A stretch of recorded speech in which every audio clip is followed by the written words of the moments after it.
সম্মানিত দর্শক মণ্ডলী, আশা করি মহান সৃষ্টিকর্তার ইচ্ছায় আপনারা সকলেই ভালো আছেন, সেই সঙ্গে আমিও ভালো আছি। আমরা এসছি একটি হোমিওপ্যাথি ডাক্তারখানায়, মনোয়ারা হোমিওপ্যাথি ক্লিনিক। সেখানে এসছি, সেখানে কেমন চিকিৎসা হয় সেই ডাক্তারবাবুর কাছ থেকে কিছু পরামর্শ আপনাদেরকে নিয়ে দেখাবো যে এখানে কেমন ধরনের চিকিৎসা হয়, সেখানকার পরিষেবা কেমন, সেটা একটু দেখাতে চাইছি আপনাদেরকে। সেখানে বিভিন্ন ধরনের চিকিৎসা হয়, সেগুলোকে একটু দেখাতে চাইছি। দেখবো যে হোমিওপ্যাথি চিকিৎসার যে কী পরিষেবা পেতে পারি আমরা। আসসালামু আলাইকুম। ওয়ালাইকুম আসসালাম। ভালো আছেন আপনি? হ্যাঁ, আল্লাহর রহমতে ভালো আছি। ভালো ভালো আছেন তো? আলহামদুলিল্লাহ। তা আমরা তো এসেছি আপনার কাছে, কিছু মূল্যবান সময় আপনার থেকে নেব। আচ্ছা ডাক্তারবাবু, যে আপনি এখানে যে চিকিৎসা করেন, মূলত কী ধরনের চিকিৎসা করেন? আমি তো এখানে আমি তো আগে বাইরে প্র্যাকটিস করতাম অনেক দূরে দূরে, কিন্তু আচ্ছা এক্ষুনি এখানেই প্র্যাকটিস করি। সুতরাং আমার কাছে অ্যাকুইট ডিজিজ এবং ক্রনিক ডিজিজ দুই ধরনের রোগী আসে। হ্যাঁ, যেমন অ্যাকুইট জ্বর, সর্দি, কাশি, হ্যাঁ হঠাৎ কিছু হলো। আর ক্রনিক হচ্ছে ধরুন gall stone, kidney stone, ovarian cyst, uterine cyst, হ্যাঁ এসব বিভিন্ন যে মানে ইনকিউরেবল অ্যালোপ্যাথিতে যেগুলো, সেগুলো হোমিওপ্যাথি ট্রিটমেন্টে মানে অনেক কিওর হয়, সেই সমস্ত ট্রিটমেন্ট করি আমি। আচ্ছা ডাক্তারবাবু, আপনি কত বছরে প্র্যাকটিস শুরু করেছিলেন? তা আমি 27 থেকে 28 বছর আমি প্র্যাকটিস করছি। 27 থেকে 28 বছর। সেই যার কাছে প্র্যাকটিস করেছেন তার নামটা যেটা একটু বলেন। আমি মেট্রোপলিটন হোমিওপ্যাথি মেডিকেল কলেজ থেকে পাশ করেছি। আচ্ছা। এবং প্রফেসর ডক্টর এস.জেড খান, সল্টলেকে national institute of homeopathy professor, ওনার কাছে আমি দীর্ঘ 7 থেকে 8 বছর অ্যাসিস্ট্যান্ট হিসেবে কাজ করেছি। সেই অভিজ্ঞতা আমি প্র্যাকটিস করি।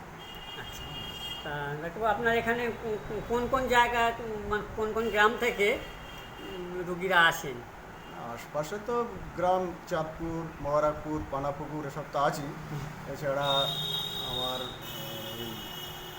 সেদিন এসেছিল গুরগাঁও থেকে একটা পেশেন্ট, এখানে আত্মীয়র বাড়ি, সেখানে এসে আমাকে দেখিয়ে গেল। আবার 1 মাসের ওষুধ দিয়েছে, আবার কুরিয়ারের মাধ্যমে মেডিসিন পাঠাতে হবে। এছাড়া মিনাখা, এধারে রাজারহাট, নারায়ণপুর, হ্যাঁ হাড়োয়া, এসব জায়গা থেকে পেশেন্ট আসে। হ্যাঁ, আচ্ছা, মানে একজনের সারলো, সে আরেকজনকে বললো, তার পেশেন্ট এলো বা তার রিলেটিভ এলো। এইভাবে দূর দূরের পেশেন্ট আসে, তারা আদৌ আমাকে দেখিনি কিন্তু আসে। আচ্ছা, চাঁদপুর বাজার ছাড়া আপনি আর কোথাও আপনার চেম্বার আছে? আগে হাড়োয়া ছিল, কোলারহাট ছিল, ওগুলো ছেড়ে দিয়েছি। এখানেই পেশেন্টের চাপ বলে বাইরে যাচ্ছি না, এখন শুধুমাত্র কোলারহাটে একদিন যাই। কোলারহাটে একদিন? একটা চ্যারিটেবল আছে, চ্যারিটেবলের জন্য যাই। হ্যাঁ, আচ্ছা, চ্যারিটেবল নামটা যেটা একটু বলেন। চ্যারিটেবল মুজাদ্দিদিয়া শাহাদাত মিশন। আচ্ছা, ওখানে আমি 2006 সাল থেকে যাই। 2006 সাল থেকে? হ্যাঁ, ওটাকে ধরে রেখেছি, ওটা আর ছাড়িনি। চ্যারিটেবল বলে। আর মানে আমার অ্যাকচুয়াল চেম্বারে চাপ। আচ্ছা, ওরা কি সম্পূর্ণ ফ্রিতে চিকিৎসা করেন? অল্প পয়সা নিয়ে চিকিৎসা করা, অল্প সামান্য পয়সা নিয়ে? কোলারহাট খুব গরিব এলাকা না।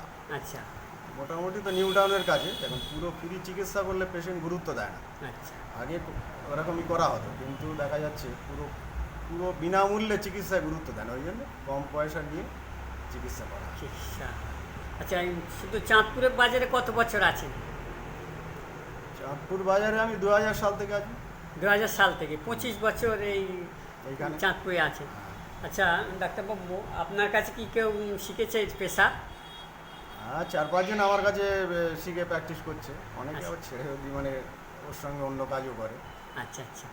আচ্ছা, আপনি মানে কোথাও ফ্রি সার্ভিস দিয়েছেন এরকম কোনো নজির? হ্যাঁ, অনেক মেডিকেল ক্যাম্পে আমি থাকি। Free medical service? বা এই ফুরফুরাজি ইসালে সব হয়, ওখানে তো প্রত্যেক বছর আমি 3 দিন আমি নিজের ওষুধ দিয়ে ট্রিটমেন্ট করি বিনামূল্যে এবং ফ্রি সার্ভিস দিই।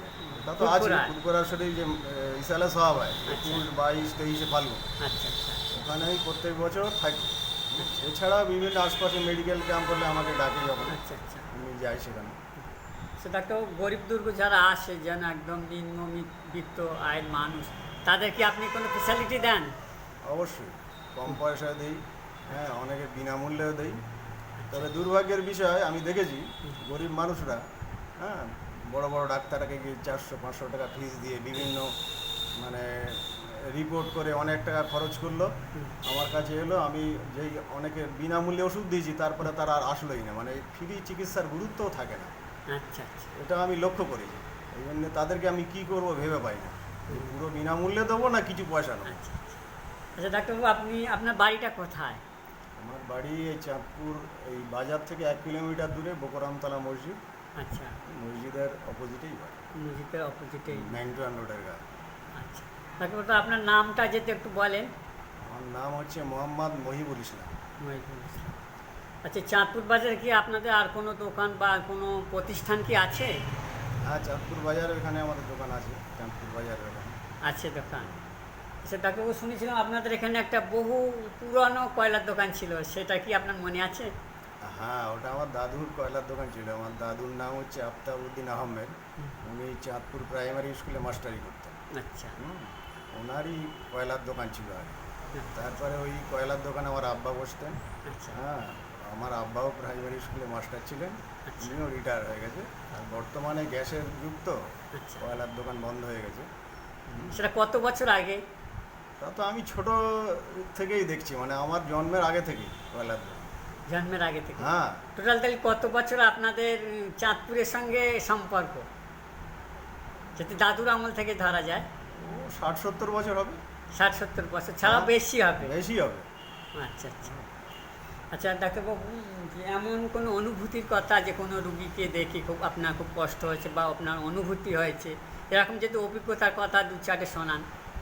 এটা তো বললাম, আমি একটা পেশেন্টকে, মানে একটা পেশেন্ট মানে ভালো টাকা ফিস দিয়ে ডাক্তারকে দেখালো, হ্যাঁ, অনেক টাকা রিপোর্ট করলো, কিন্তু কমলো না। কিন্তু আমি যে বুঝেছি এটা হোমিওপ্যাথিক ট্রিটমেন্টে কমবে, তাকে ওষুধ দিলাম, হ্যাঁ, তো সে মোটামুটি সর্বহারা এরকম। আচ্ছা তার পরের দিন ফোন করতে বললাম কেমন থাকে, না তো আমি আরও মেডিসিন দেবো চেঞ্জ করে বিনামূল্যে। পরের দিন থেকে আমার কাছে এলো না, আবার অন্য ডাক্তারের কাছে গেলো। এরকম মানে তারা কিন্তু সর্বশান্ত হয়ে যাচ্ছে ডাক্তার দেখিয়ে দেখিয়ে, অথচ সুস্থ হচ্ছে না। এরকম কিছু পেশেন্ট আমার আছে, এগুলো খুব খারাপ লাগে, কিন্তু আমি তো জোর করে তাদেরকে ধরে আনতে পারিনি, ফ্রি ওষুধ দেবো। আচ্ছা ডাক্তারবাবু, চাঁদপুরবাসীর উদ্দেশ্যে যদি কিছু বলেন।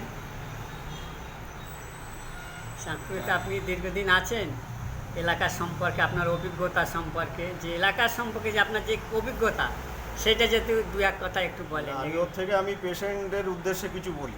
আচ্ছা বলেন সেটা। সেটাই বলে মানুষ কীভাবে সুস্থ থাকবে, আমি এটাই বলতে চাই। আচ্ছা সবাইকে আমি পেশেন্টকে বলি, এবং এর মাধ্যমে যদি মানুষের কিছু উপকার হয়, 5 থেকে 6টা জিনিস আমরা যদি মানতে পারি, তাহলে মানুষের শরীর সুস্থ থাকবে। এই যে এখন মানুষ ঘরে ঘরে প্রেশার, সুগার, থাইরয়েডে ভুগছে, এগুলো হচ্ছে লাইফস্টাইল ডিজিজ।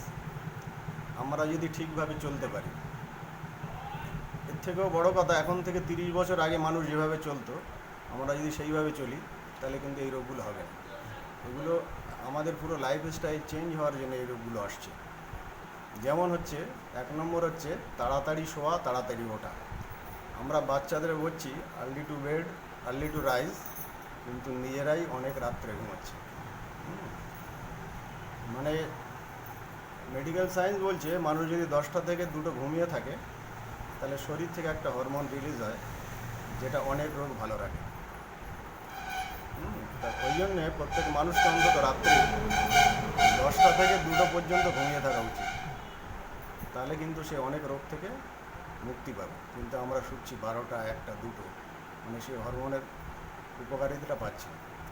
সুতরাং 1 নম্বর, সুস্থ থাকতে গেলে মানুষকে তাড়াতাড়ি শুতে হবে 10টার মধ্যে। নাম্বার 2 হচ্ছে টেনশান মুক্ত চাই। এখনকার মানুষের টেনশান বেশি, যত মানুষ টেনশান করবে রোগ বাড়বে। নাম্বার 3 হচ্ছে 5 থেকে 6 ঘন্টা ঘুম দরকার, ঘুম না হলেও শরীর সুস্থ থাকবে না। নাম্বার 4 হচ্ছে এক্সারসাইজ। আগেকার মানুষ পরিশ্রম করতো, তাদের এক্সারসাইজ লাগতো না, কিন্তু আমাদের বেশিরভাগই বসা কাজ, সুতরাং এক্সারসাইজ না করলে শরীর সুস্থ থাকবে না। মানে এক্সারসাইজ অবশ্যই করতে হবে বর্তমান যুগে। নাম্বার 5 হচ্ছে সূর্যের আলো লাগাতে হবে, সানবাথ। সূর্যের আলোয় থাকে ভিটামিন ডি, সূর্যের আলো লাগালে ইমিউনিটি বাড়বে। কিন্তু এখন আমি দেখছি বেশিরভাগ মানুষই সূর্যের আলো গায়ে লাগায় না, একটু রোদ পড়লেই ছাতা নিয়ে যাচ্ছে, ছাতা মাথায় দিয়ে যাচ্ছে, মানে গায়ে রোদ লাগাতে দেয় না। এটা কিন্তু স্বাস্থ্যের পক্ষে খুবই ক্ষতিকর। মানে সূর্যের আলো গায়ে লাগাতেই হবে সুস্থ থাকতে গেলে। এবার লাস্ট আমি বলছি, মানে খাদ্য, যত কেমিক্যাল খাবো আমরা তত কিন্তু রোগ বাড়বে। কিন্তু 100% আমরা পারবো না কেমিক্যাল মুক্ত হতে, কিন্তু যতটা পারি সেটাও চেষ্টা করি। এই ধরুন আইসক্রিম, কোল্ড ড্রিঙ্কস, ফাস্টফুড, রং দেওয়া খাবার, হ্যাঁ, প্যাকেটের খাবার, যত আমরা খাচ্ছি রোগ তত হচ্ছে। এগুলো তো চেষ্টা করলে পারি। বাচ্চাদের চিপস কিনে দিচ্ছি, কুরকুরে কিনে দিচ্ছি, হ্যাঁ, সুতরাং ঠিক আছে, এটুকু ডাক্তারবাবুর মূল্যবান আমরা শুনে নিলাম তাঁর বক্তব্য। তিনি আমরা আশা করি আমাদেরকে অনেক কাজে দেবে। আমরা এতক্ষণ ডাক্তারবাবুর মূল্যবান সময় নিলাম। এক রোগী এসছে। দিদিভাই, আপনি কোথা থেকে এসছেন? কাশীনাথপুর। কাশীনাথপুর থেকে এসছেন। ঠিক আছে, আমরা শুনে নিলাম, সেই এগুলো দেখাতে চললাম। কী খবর, ভালো আছো? আমরা চাঁদপুর বাজারের রাজারহাটের এক ডাক্তারবাবুর কিছু মূল্যবান বক্তব্য আপনারা তো দেখলেন। এমন কোনো রোগ নেই যার চিকিৎসা নেই, সেটা তো আমরা জানি। আমরা সুপরামর্শ গ্রহণ করলাম। সকলকে ধন্যবাদ জানাই যে আমাদের সাথে থাকার জন্যে। আপাতত এটুকুই রাখলাম, পরবর্তীকালে আবারও আপনাদের সঙ্গে দেখা হবে। সকলাই ভালো থাকবেন, সুস্থ থাকুন।